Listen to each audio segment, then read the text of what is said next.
தருவான். இந்த இயேசுவை நீ நம்பினால் விசுவாசித்தால் உன் பாவத்திலிருந்து உனக்கு விடுதலை தருவான். இந்த இயேசுவை நீ நம்பினால் விசுவாசித்தால் எப்படிப்பட்ட வியாதியில் நீ இருந்தாலும் அதுல இருந்து உனக்கு சுகம் கொடுப்பான். இந்த இயேசுவை நீ நம்பினால் விசுவாசித்தால் இயேசு கிறிஸ்து உன் கண்ணீர் யாவையும் துடைப்பான். இயேசு கிறிஸ்து இந்த பூமியில வந்த நாட்களிலே, இந்த பூமியில 2000 வருஷத்துக்கு முன்பாக பூமியில வந்த ஆண்டவராய் இயேசு கிறிஸ்து கண் பார்வை தெரியாத குருடன் இயேசுவை நம்பினான், இயேசுவை விசுவாசித்தால் இயேசு கிறிஸ்து கண் பார்வை கொடுத்தார். காது கேட்காத செவிடன் இயேசு கிறிஸ்துவை நம்பினான், இயேசு கிறிஸ்துவை விசுவாசித்தான், இயேசு கிறிஸ்து அவனை கேட்க வைத்தான். ஒரு நாள் 2 நாள் இல்ல, 40 வருஷங்களாக நடக்க முடியாத ஒரு முடவன், அவன் நடக்கவே முடியாது. இயேசுவை நம்பினான், இயேசுவை விசுவாசித்தான், இயேசு கிறிஸ்து அவனை நடக்க வைத்தான். குஷ்டரோகி எல்லாராலும் அருவருப்பான் நினைப்போம், யாரும் குஷ்டரோகிட்ட போய் பேச மாட்டோம், அவன் கை கால்கள் முகம் எல்லாம் அருவருப்பா இருக்கும். ஆனா அந்த குஷ்டரோகி இயேசுவை நம்பினான், இயேசுவை விசுவாசித்தான், இயேசு கிறிஸ்து அந்த குஷ்டரோகத்தை சுகமாக்கினான். அன்பான சகோதர சகோதரிகளே, அன்றைக்கு நன்மை செய்த இயேசு கிறிஸ்து இந்த வார்த்தை மூலமாக நீ எங்க உட்கார்ந்து கேட்டாலும், வீட்டில இருந்து கேட்டாலும், என் பாவத்திலிருந்து யார் விடுதலை தருவார்? நான் இவ்வளவு வருஷமாய் குடிக்கு அடிமையா இருக்கிறேனே, இவ்வளவு நாட்கள் கெஞ்சா பழக்கத்துக்கு அடிமையா இருக்கிறேனே, இவ்வளவு நாட்கள் அநேக ஹாஸ்பிட்டலுக்கு போறேன், மாத்திரை ஊசி போடுறேன், ஆனா கொஞ்சம் கூட சுகமாகாமல் வியாதி நான் இருக்கிறேன் என்று நீ உள்ளத்துல கஷ்டப்பட்டு கொண்டிருக்கிறாயா? குடும்பத்துல இன்னைக்கு சமாதானம் இல்ல, கண்ணீரோடு நீ இருக்கிறாயா? இந்த இயேசு உன்னை நேசிக்கிறார். இந்த வார்த்தை மூலமாக இந்த இயேசு கிறிஸ்து உங்களோடு பேசுகிறார். அவர் உங்க மேல் அன்பா இருக்கிறார். நீங்கள் உள்ளத்தில் வேதம் சொல்லுகிறது, மனம் திரும்புங்கள், பரலோக ராஜ்யம் சமீபத்தில் இருக்கிறது என்று. உங்கள் வாழ்க்கையில் இருக்கிற பாவத்திலிருந்து, உலகத்திலிருந்து நீங்கள் மனம் திரும்பி இந்த இயேசு கிறிஸ்துவை நீ உள்ளத்தில் ஆண்டவராக இரட்சகராக ஏற்றுக்கொண்டு இயேசுவை நீ விசுவாசித்தால், எப்படிப்பட்ட குடி பழக்கத்தில் இருந்தாலும் இயேசு கிறிஸ்து உனக்கு விட தருவார். எப்படிப்பட்ட கெஞ்சா பழக்கத்துக்கு நீ அடிமையா இருந்தாலும் இயேசு கிறிஸ்து விட தருவார். எப்படிப்பட்ட வியாதியில் நீ இருந்தாலும் டாக்டர் உன்னை கைவிட்டு இருக்கலாம், உனக்கு முடியாது என்று இந்த இயேசுவை நீ நம்பினால் விசுவாசித்தால் இந்த இயேசு கிறிஸ்து உனக்கு வியாதியிலிருந்து சுகம் தருவார். எந்தரமான இயேசு கிறிஸ்து ஒருவர் தான் நம்முடைய பாவங்களுக்காக சிலுவையிலே அவர் கைகளை வைத்து 7 இன்ச் ஆணி வைத்து அடித்தார்கள்.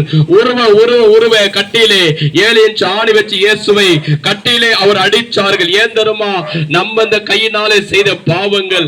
இந்த மனுஷன் கையினால தான் சிகரெட் பிடிக்கிறோம், குடிக்கிறோம், கெஞ்சா அடிக்கிறோம், மற்றவங்களை போட்டு அடிக்கிறோம். நாம் செய்த பாவத்தின் தண்டனையை இயேசு கிறிஸ்து சிலுவையிலே ஆணிகள் வச்சு அடித்தார்கள். 2 கைகளிலே ஆணி வச்சு அடித்தார்கள். பாவம் செய்தது நாம், ஆனா அதோடைய பாவத்தின் தண்டனையை இயேசு கிறிஸ்து சிலுவையிலே வாங்கினார். அன்பானவர்களே, இயேசு கிறிஸ்துவை வாரினாலே அங்கங்கமாக ஒரு மாட்டு தோலை உரிப்பது போல இயேசுடைய முதுகிலே உழுத நிலம் போல எப்படி ஏர் ஓட்டி நிலத்தை கலைக்கிறார்களோ அதே போன்று இயேசு கிறிஸ்துடைய முதுகிலே வாரினால் அங்கங்கமாக பிட்டு எடுத்தார்கள். அவர் சரீரம் பிக்கப்பட்டது. அவர் உடம்புல இருக்கிற எல்லா ரத்தமும் சிலுவையிலே தொங்க சிந்தப்பட்டது. அன்பானுகளே, அது ஏன் தருமா? நாம் சரீரத்தில் செய்த பாவம், நாம் சரீரத்தில் செய்த விபச்சாரங்கள், நாம் சரீரத்தில் செய்த வேசித்தனங்கள், நாம் இருதயத்திலே நாம் நினைத்த எல்லா பாவ பழக்கத்துக்காக இயேசு கிறிஸ்து சிலுவையிலே அவர் வாரினால் அடிக்கப்பட்டார். நமக்காக சிலுவையிலே கண்ணீர் விட்டார். நீ நல்லா இருக்க வேண்டும் சொல்லி யாராவது கண்ணீர் விட்டு இருக்கிறாங்களா? ஆனா இயேசு உனக்காக கண்ணீர் விட்டார். உன் பாவத்துக்காக யாராவது மரித்து இருக்கிறாங்களா? இயேசு கிறிஸ்து சிலுவையிலே உனக்காக மரித்தார். நீ நல்லா இருக்க வேண்டும் சொல்லி யாராவது உனக்காக ரத்தம் சிந்தி இருக்கிறாங்களா?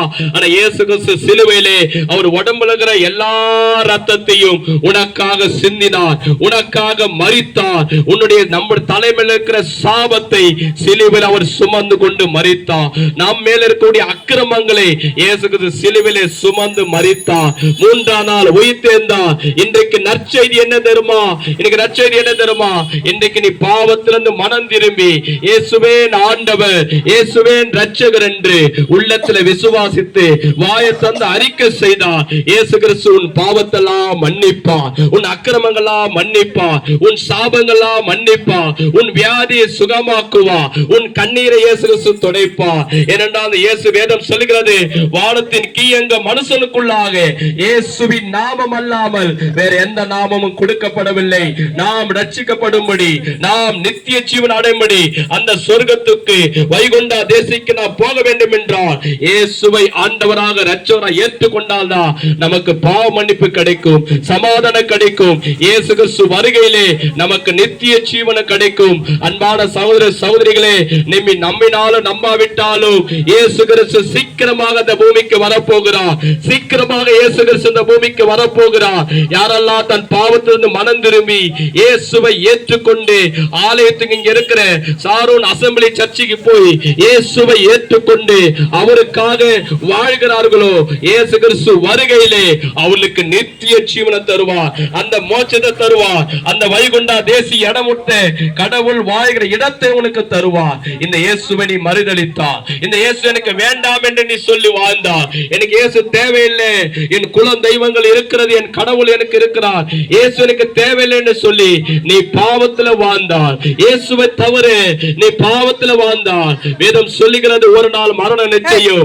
நாம் மரித்த பிற்பாடு நியாய தீர்ப்பில் நிற்கப்படும். நாம் பாவத்தின் நிமித்தமாக, இயேசுவை மறுதலித்தின் நிமித்தமாக நரகத்திலே நாம் தள்ளப்படுவோம். நரகத்திலிருந்து ஒருவரும் தப்பித்துக் கொள்ள முடியாது. அன்பான சகோதர சகோதரிகளே, நீங்கள் ஒருவரும் நரகத்துக்கு போக கூடாது, நீங்கள் நரகத்தில் போய் வேதனை அனுபவிக்க கூடாது சொல்லினார். இயேசு கிறிஸ்து கடைசி மூச்சு நமக்காக சிலுவையில் விட்டார், கடைசி சொட்டு ரத்தத்தை நமக்காக சிந்தினார். இன்னைக்கு அன்பானவர்களை மரித்து உயிர்த்தெழுந்தார். நீங்கள் பாவத்தில் மனம் திரும்பி இந்த இயேசுவை ஏற்றுக்கொண்டார், இந்த இயேசு கிறிஸ்து வருகையிலே உங்களுக்கு நித்திய ஜீவனை தருவார். அன்பானவர்களே, உங்களுக்காக நாங்கள் ஜெபிக்க வந்திருக்கிறோம். உங்களுக்கு யாருக்காக ஜெபிக்க வேண்டும் என்றால் எங்களுக்கு வாங்க. எங்களுக்கு ஊழியக்காரர் வந்திருக்கிறாங்க, சகோதரிகள் வந்திருக்கிறாங்க, அல்லது உங்க வீட்டுக்கு வந்து ஜெபம் பண்ணா கூட உங்க வீட்டுக்கு வருவாங்க. இது தெருவிலே முன்னாடி பாத்தீங்கன்னா சாரோன் அசெம்பிளி சபை இருக்கிறது. நாளைக்கு ஞாயிற்றுக்கிழமை காலையிலே 7 மணிக்கு ஆராதனை இருக்கிறது.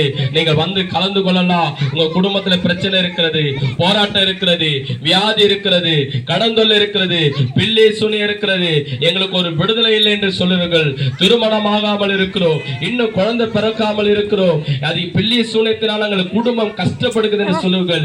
நீங்கள் யாரா இருந்தாலும் சரி எங்களிடத்தில் வரலாம். உங்களுக்காக ஒரு 5 நிமிடம் ஜெபம் பண்ணுவோம். அல்லது இதே தெருவிலே, இந்த பெரியார் நகர் தெருவிலே இருக்கிறது சாரோன் அசெம்பிளி சபை. ஞாயிற்றுக்கிழமை காலை 7 மணிக்கு ஆராதனை இருக்கிறது. உங்களை யாவரும் அன்போடு அழைக்கிறோம். ஆலயம் கிறிஸ்துவுக்கு மட்டுமல்ல, இங்க இருக்கிற எல்லா மக்களுக்கு தான் ஆலயம். இயேசு கிறிஸ்து எங்களுக்கு மட்டும் ரத்த சிந்து மரிக்கல, எல்லா மனிதனுக்காக வந்து அவர் ரத்த சிந்து மரித்தார். எல்லா மனிதனை அவர் நேசிக்கிறார், எல்லா மனிதன் மேல அவர் அன்பு வைத்திருக்கிறார். உங்களை வாழ வைக்கிற தெய்வம், உங்கள் கண்ணீரை துடைக்கிற தெய்வம், உங்களுக்கு சமாதானம் கொடுக்கிறவர் இந்த இயேசு கிறிஸ்து ஒருவர் மட்டும்தான். ஆகையால உங்களுக்காக நாங்க ஜெபிக்க இருக்கிறோம். உங்க கையில கைப்பிரதி கொடுத்திருக்காங்க, அந்த கைப்பிரதி நீங்க படிங்க. சபையோட அட்ரஸ் இருக்கிறது, எங்களுக்கு நீங்க வருவீர் என்றால் உங்களுக்காக நாம் ஜெபிப்போம். ஆண்டவராய் இயேசு கிறிஸ்து தாமே இந்த தெருவில் இருக்கிற ஒவ்வொரு மக்களுடைய பாவங்களை மன்னித்து சமாதானத்தை கட்டளையிடுவாராக. ஆமென்.